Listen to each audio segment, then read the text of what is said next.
사무엘상 28장. 그럴 즈음에 블레셋 사람이 이스라엘에 쳐들어가려고 모든 부대를 집결시켰다. 그러자 아기스가 다윗에게 말하였다.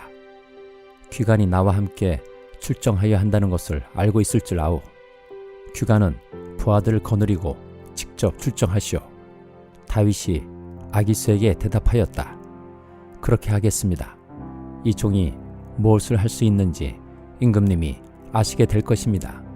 아기스가 다윗에게 말하였다. 좋소. 귀관을 나의 종신 경호대장으로 삼겠소. 사무엘이 이미 죽어서 온 이스라엘 백성이 그의 죽음을 슬퍼하며 그를 그의 고향 라마에 장사 지낸 뒤였다. 그리고 사울이 나라 안에서 무당과 박수를 모조리 쫓아낸 때였다. 바로 그때에 블레셋 군대가 모여서 수넴에 진을 쳤다. 사울도 온 이스라엘군을 집결시켜 길보아 산에 진을 쳤다. 사울은 블레셋 군의 진을 보고 두려워서 마음이 몹시 떨렸다. 사울이 주님께 물었으나 주님께서는 그에게 꿈으로도 우림으로도 예언자로도 대답하여 주지 않으셨다. 그래서 사울은 자기의 신하들에게 명령하였다. 망령을 불러올리는 여자 무당을 한 사람 찾아보아라. 내가 그 여인을 찾아가서 물어보겠다. 사울의 신하들이 그에게 말하였다. 엔돌에 망령을 불러올리는 무당이 한 사람 있습니다. 사울은 다른 옷으로 갈아입고 변장한 다음에 두 신하를 데리고 갔다. 밤에 그들이 그 여인에게 이르렀는데 사울이 그에게 말하였다. 망령을 부르는 술법으로 내가 당신에게 말하는 사람을 나에게 불러올려 주시오. 그러나 그 여인이 그에게 대답하였다. 이것 보시오. 사울이 이 나라에서 무당과 박수를 모조리 잡아 죽인 것은 당신도 잘 아시지 않습니까? 그런데 왜 당신은 나의 목에 올가미를 씌워 나를 죽이려고 하십니까? 사울이 주님의 이름을 걸고 그 여인에게 맹세하였다. 주님께서 확실히 살아계심을 걸고 맹세하지만 당신이 이 일로는 아무런 벌도 받지 않을 것이오. 그 여인이 물었다. 내가 당신에게 누구를 불러 올릴까요? 사울이 대답하였다. 나에게 사무엘을 불러 올리시오. 그 여인은 사무엘이 올라온 것을 보고 놀라서 큰 소리를 질렀다. 그런 다음에 그 여인은 사울에게 항의하였다. 사울 임금님이 몸소 오셨으면서도 왜 저를 속이셨습니까? 왕이 그 여인에게 말하였다. 무서워하지 말아라. 내가 무엇을 보고 있느냐? 여인이 사울에게 대답하였다. 땅속에서 영이 올라온 것을 보고 있습니다. 사울이 그 여인에게 물었다. 그 모습이 어떠하냐? 여인이 대답하였다. 한 노인이 올라오는데 겉옷을 걸치고 있습니다. 사울은 그가 사무엘인 것을 알아차리고 얼굴이 땅에 닿도록 엎드려 절을 하였다. 사무엘이 사울에게 물었다. 당신이 왜 나를 불러올려 귀찮게 하시오? 사울이 대답하였다. 제가 매우 궁지에 몰려 있습니다. 블레셋 사람이 지금 저를 치고 있는데 하나님이 이미 저에게서 떠나셨고 예언자로도 꿈으로도 더 이상 저에게 응답을 하지 않으십니다. 그래서 제가 무엇을 어떻게 해야 하는지 알고 싶어서 이처럼 어른을 뵙도록 해달라고 부탁하였습니다. 사무엘이 책망하였다. 주님께서는 이미 당신에게서 떠나 당신이 원수가 되셨는데 나에게 더 묻는 이유가 무엇이오? 주님께서는 나를 시켜 전하신 말씀 그대로 당신에게 하셔서 이미 이 나라의 왕위를 당신의 손에서 빼앗아 당신의 가까이에 있는 다윗에게 주셨소. 당신은 주님께 순종하지 아니하고 주님의 분노를 아말렉에게 쏟지 아니하였소. 그렇기 때문에 주님께서 오늘 당신에게 이렇게 하셨소. 주님께서는 이제 당신과 함께 이스라엘도 블레셋 사람의 손에 넘겨주실 터인데 당신은 내일 당신 자식들과 함께 내가 있는 이곳으로 오게 될 것이오. 주님께서는 이스라엘 군대도 블레셋 사람의 손에 넘겨주실 것이오. 그러자 사울은 갑자기 그 자리에 쓰러져 땅바닥에 벌렁 넘어졌다. 사무엘의 말을 듣고서 너무나 두려웠기 때문이다. 게다가 그는 그날 하루 종일 그리고 밤새도록 굶었으므로 힘마저 쭉 빠져 있었다. 그 여인이 사울에게 가까이 와서 그가 아주 기진맥진해 있는 것을 보고 그에게 말하였다. 보십시오. 이종은 임금님의 분부를 다 따랐습니다. 저는 목숨을 내놓고 임금님이 저에게 명령하신 대로 다 이루어 드렸습니다. 그러므로 이제는 임금님도 이 종의 말씀을 들어주시기 바랍니다. 제가 임금님께 음식을 좀 대접하여 드리겠습니다. 임금님이 길을 더 가시려면 기운을 차리셔야 하니 음식을 드시기 바랍니다. 그러나 사울은 아무것도 먹고 싶지 않다 하고 말하면서 그 여인의 청을 거절하였다. 그러나 사울의 신하들까지 그 여인과 함께 사울에게 권하니 사울이 그들의 말을 듣고 땅바닥에서 일어나 평상에 앉았다. 그 여인에게는 집에서 키운 살찐 송아지가 한 마리 있었는데 서둘러서 그것을 잡고 밀가루를 가져다가 반죽하여 누룩을 넣지 않은 빵을 구워서 사울과 그의 신하들 앞에 차려놓으니 그들은 그 음식을 먹고 일어나서 그 밤에 떠났다. 고린도전서 9장. 내가 자유인이 아닙니까? 내가 사도가 아닙니까? 내가 우리 주 예수를 뵙지 못하였습니까? 여러분은 주님 안에서 내가 이래서 얻은 열매가 아닙니까? 다른 사람들에게는 내가 사도가 아닐지 몰라도 여러분에게는 사도입니다. 여러분은 주님 안에서 나의 사도직을 보증하는 표입니다. 나를 비판하는 사람들에게 이렇게 답변합니다. 우리에게 먹고 마실 권리가 없습니까? 우리에게는 다른 사도들이나 주님의 동생들이나 게바처럼 믿는 자매인 아내를 데리고 다닐 권리가 없단 말입니까? 나와 바나바에게만은 노동하지 않을 권리가 없단 말입니까? 자기 비용으로 군에 복무하는 사람이 어디에 있습니까? 포도원을 만들고 그 열매를 따먹지 않는 사람이 어디에 있습니까? 양떼를 치고 그 젖을 짜 먹지 않는 사람이 어디에 있습니까? 내가 사람의 관례에만 의거하여 이런 말을 하는 줄 아십니까? 율법에도 이런 말이 있지 않습니까?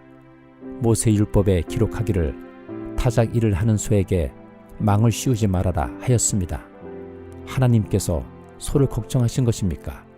그렇지 않으면 우리 모두를 위하여 말씀하신 것입니까? 그것은 우리를 위하여 하신 말씀입니다. 밭을 가는 사람은 마땅히 희망을 가지고서 밭을 갈고 타작을 하는 사람은 한 몫을 얻으리라는 희망을 가지고 그 일을 합니다. 우리가 여러분에게 영적인 것으로 씨를 뿌렸으면 여러분에게서 물질적인 것으로 거둔다고 해서 그것이 지나친 일이겠습니까? 다른 사람들이 여러분에게 이런 권리를 가졌다면 하물며 우리는 더욱 그러하지 않겠습니까? 그러나 우리는 이런 권리를 쓰지 않았습니다. 우리는 그리스도의 복음을 전하는 일에 지장을 주지 않도록 모든 것을 참습니다. 성전에서 일하는 사람은 성전에서 나는 것을 먹고 제단을 맡아보는 사람은 제단 재물을 나누어 가진다는 것을 여러분은 알지 못합니까? 이와 같이 주님께서도 복음을 전하는 사람들에게는 복음을 전하는 일로 살아가라고 지시하셨습니다. 그러나 나는 이런 권리를 조금도 행사하지 아니하였습니다. 또 나에게 그렇게 하여 달라고 이 말을 쓰는 것도 아닙니다. 그렇게 하느니 차라리 내가 죽는 편이 낫겠습니다. 아무도 나의 이 자랑거리를 헛되게 하지 못할 것입니다. 내가 복음을 전할지라도 그것이 나에게 자랑거리가 될 수 없습니다. 나는 어쩔 수 없이 그것을 해야만 합니다. 내가 복음을 전하지 않으면 나에게 화가 미칠 것입니다.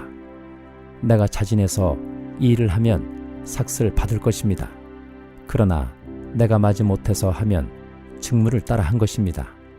그리하면 내가 받을 삭은 무엇이겠습니까? 그것은 내가 복음을 전할 때 값없이 전하고 복음을 전하는 데에 따르는 나의 권리를 이용하지 않는다는 그 사실입니다. 나는 어느 누구에게도 얽매이지 않은 자유로운 몸이지만 많은 사람을 얻으려고 스스로 모든 사람의 종이 되었습니다. 유대 사람들에게는 유대 사람을 얻으려고 유대 사람같이 되었습니다. 율법 아래에 있는 사람들에게는 내가 율법 아래에 있지 않으면서도 율법 아래에 있는 사람을 얻으려고 율법 아래에 있는 사람같이 되었습니다. 율법이 없이 사는 사람들에게는 내가 하나님의 율법이 없이 사는 사람이 아니라 그리스도의 율법 안에서 사는 사람이지만 율법 없이 사는 사람들을 얻으려고 율법 없이 사는 사람같이 되었습니다. 믿음이 약한 사람들에게는 약한 사람을 얻으려고 약한 사람이 되었습니다. 나는 모든 종류의 사람에게 모든 것이 다 되었습니다. 그것은 내가 어떻게 해서든지 그들 가운데서 몇 사람이라도 구원하려는 것입니다. 나는 복음을 위하여 이 모든 일을 하고 있습니다. 그것은 내가 복음의 복에 동참하기 위함입니다. 경기장에서 달리기 하는 사람들이 모두 달리지만 상을 받는 사람은 하나뿐이라는 것을 여러분은 알지 못합니까? 이와 같이 여러분도 상을 받을 수 있도록 달리십시오. 경기에 나서는 사람은 모든 일에 절제를 합니다. 그런데 그들은 썩어 없어질 월계관을 얻으려고 절제를 하는 것이지만 우리는 썩지 않을 월계관을 얻으려고 하는 것입니다. 그러므로 나는 목표 없이 달리듯이 달리기를 하는 것이 아닙니다. 나는 허공을 치듯이 권투를 하는 것이 아닙니다. 나는 내 몸을 쳐서 굴복시킵니다. 그것은 내가 남에게 복음을 전하고 나서 도리어 나 스스로는 버림을 받는 가련한 신세가 되지 않으려는 것입니다. 에스겔 7장. 주님께서 나에게 말씀하셨다. 너 사람아, 이스라엘에게 전하여라. 나 주 하나님이 이스라엘 땅을 두고 말한다. 끝이 왔다. 이 땅의 사방 구석구석에 끝이 왔다. 이스라엘아, 이제는 너희에게 끝이 왔다. 나는 이제 너희에게 내 분노를 쏟고 너희 행실에 따라 너희를 심판하며 너희의 역겨운 일들을 너희에게 보응하겠다. 내가 너희를 아끼지도 않고 불쌍히 여기지도 않겠다. 오히려 나는 너희의 모든 행실에 따라 너희를 벌하여 역겨운 일들이 바로 너희의 한가운데서 벌어지게 하겠다. 그때야 비로소 내가 주인 줄 너희가 알게 될 것이다. 주 하나님이 이렇게 말씀하신다.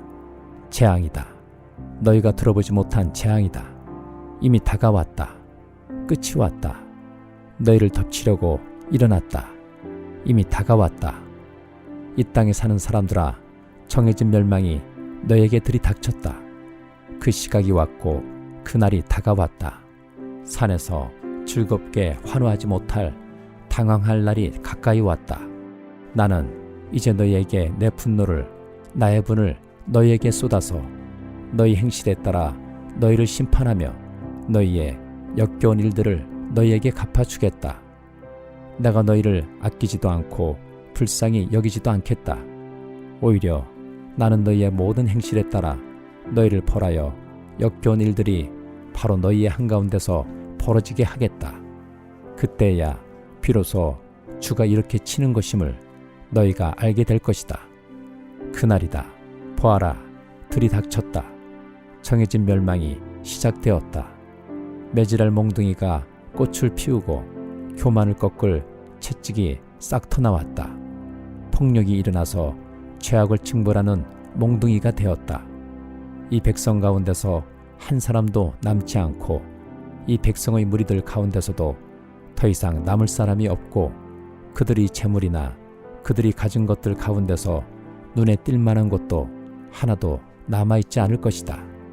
그 시각이 왔고 그날이 이르고야 말았다. 사는 사람도 기뻐하지 말고 파는 사람도 슬퍼하지 말아라. 이 땅의 모든 무리에게 진노가 내릴 것이기 때문이다.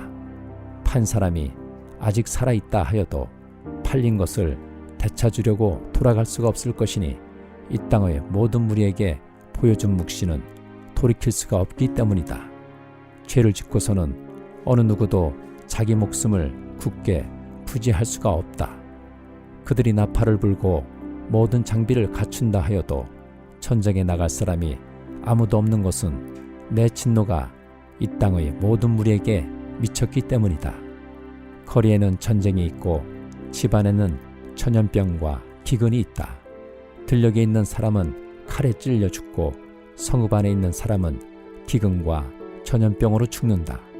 더러는 살아남아서 계곡에서 놀란 비둘기처럼 산으로 피하겠지만 저지른 죄를 생각하며 슬피 울 것이다.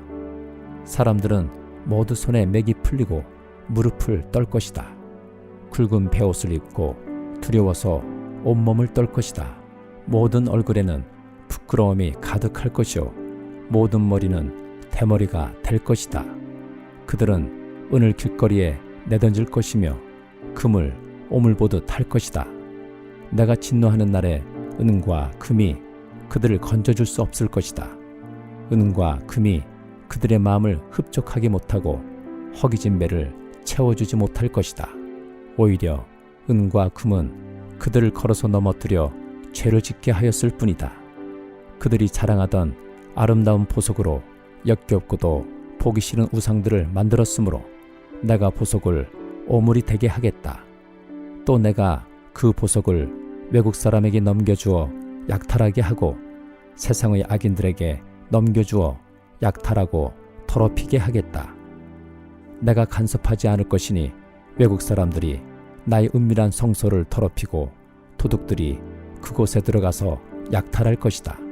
너는 쇠사슬을 만들어라. 이 땅에 사륙이 가득 차 있고 이 도성에는 폭력이 가득 차 있기 때문이다.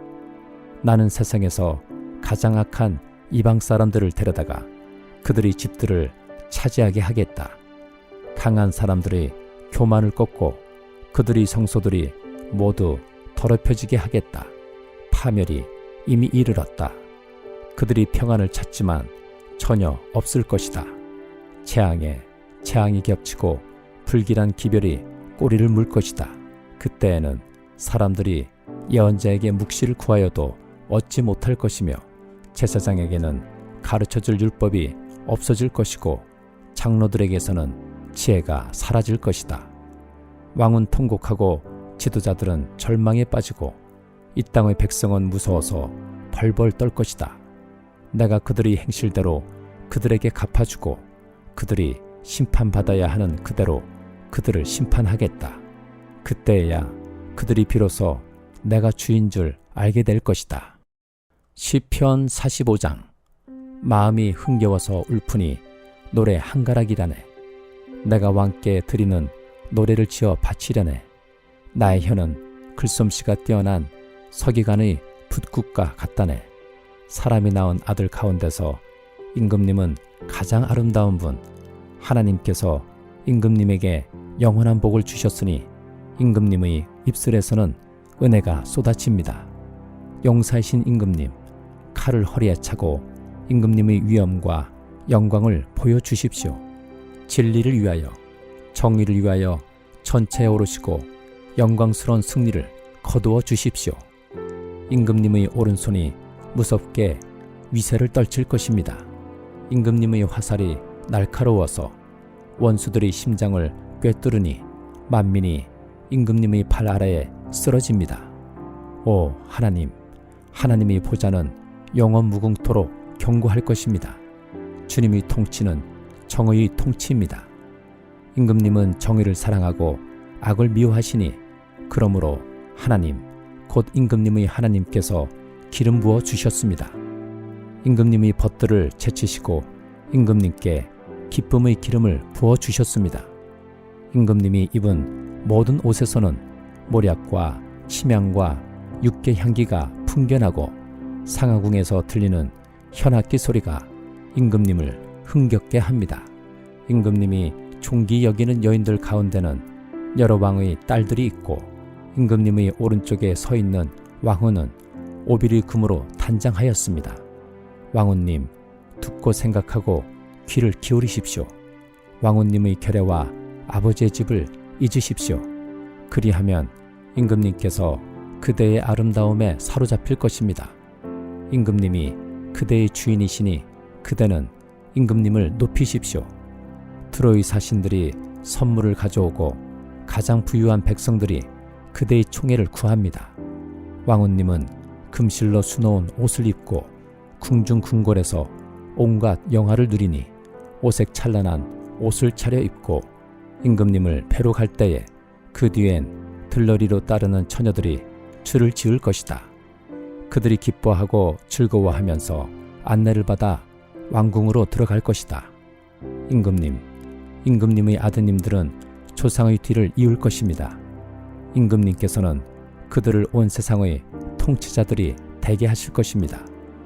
내가 사람들로 하여금 임금님의 이름을 대대로 기억하게 하겠사오니 그들이 임금님을 길이길이 찬양할 것입니다.